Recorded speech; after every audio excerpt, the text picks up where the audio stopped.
صحیح بخاری حدیث نمبر 86۔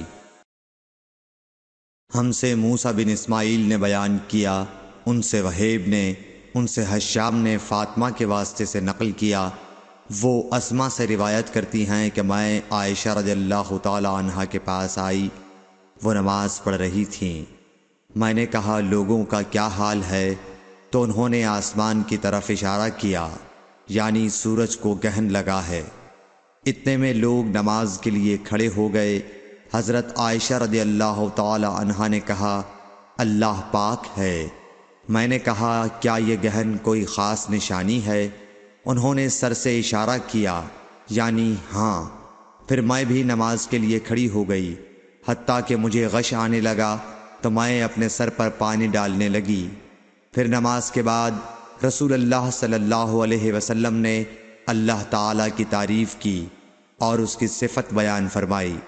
پھر فرمایا جو چیز مجھے پہلے دکھلائی نہیں گئی تھی آج وہ سب اس جگہ میں نے دیکھ لی، یہاں تک کہ جنت اور دوزخ کو بھی دیکھ لیا، اور مجھ پر یہ وحی کی گئی کہ تم اپنی قبروں میں آزمائے جاؤ گے۔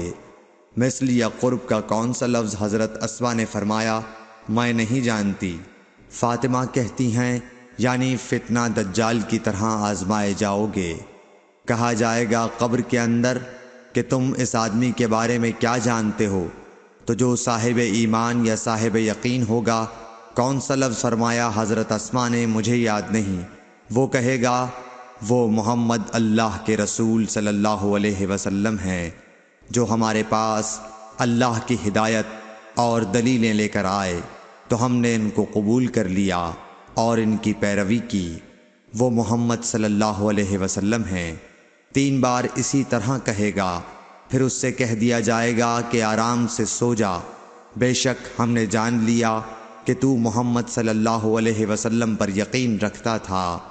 اور بہرحال منافق یا شکی آدمی، میں نہیں جانتی کہ ان میں سے کون سا لفظ حضرت اسما نے استعمال کیا۔